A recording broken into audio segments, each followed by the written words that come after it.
After Kaddish, we move into Urchatz, the washing of our hands, this time without a bracha, as we know, prior to the Karpas. And the most obvious and well-known explanation is that it has its roots in the halacha, which the Gemara records about davar shetibulo b'mashke, that there was a halacha that relating to Tuma and Tahara, without getting into all of the details, but just like we wash Yadayim on bread, so too, we're supposed to wash our hands prior to eating something which was dipped into water. Again, because water makes something more readily susceptible to tumantara, and therefore, as it relates to truma and that road, therefore we had this practice to wash before darsha tibul mashke, before something which was dipped into a liquid. That halacha is recorded, in fact, in Shulchan Aruch and the Ramah. However, there is much discussion as to does it still apply today, and if not, why it may not still apply,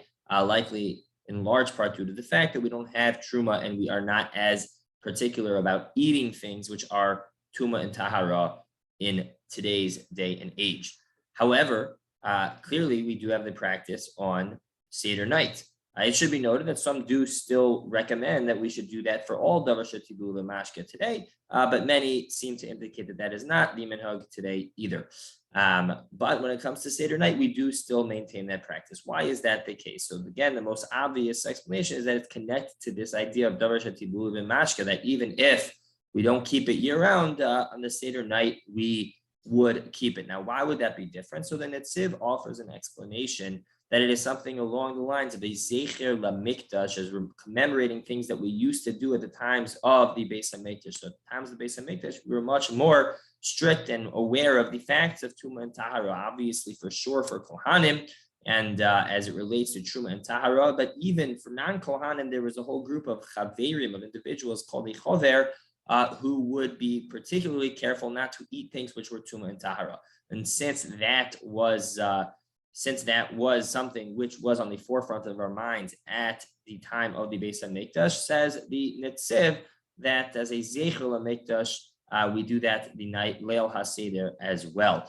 However, the Ramah in his Darchei Moshe offers an entirely different explanation that in fact the Urchatz is not linked to the Karpas particularly at all.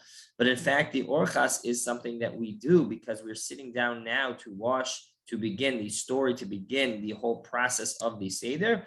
And therefore, once we've sanctified the day and we're about to sit down and get ready for the Seder itself, so just like we wash before we learn Torah and the like, so too we wash prior to the mitzvah of the Gadus of Bincha, before we sit down for Sipor Yitzias Mitzrayim.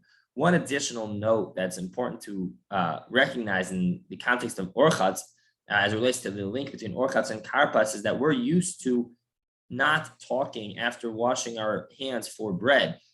We often think that's because of the fact that, well, we've made a bracha of Al Netilas Yadayim, and now we're waiting to make the bracha of Hamotzi Lechem and Aretz. But the reality is the reason we don't talk during the year when we wash our hands prior to bread has nothing to do with the bracha itself. The bracha of Al Netilas Yadayim is simply going on the mitzvah of washing our hands. The reason we don't talk is because we don't want to hefsek between the actual act of washing and the actual act of eating the bread. We don't want to get distracted and make our hands dirty, etc. And therefore, it really has nothing to do with the bracha. The reason this is important, particularly here, is because the same halachas of Yadayim apply when we talk about Urchatz and Karpas. We often think because we don't make a bracha, so I can talk all I want between Urchatz and Karpas, but the reality is that one is not supposed to talk and interrupt unnecessarily between Urchatz and Karpas in the same exact way that they don't between washing for bread and eating the bread, because again, it has nothing to do with the link between the brachos, but rather it has to do with not interrupting between the washing and eating. And therefore, just like we don't interrupt between the washing and eating bread, so too we shouldn't interrupt between the washing and eating of the vegetable of the karpas. Have an amazing day.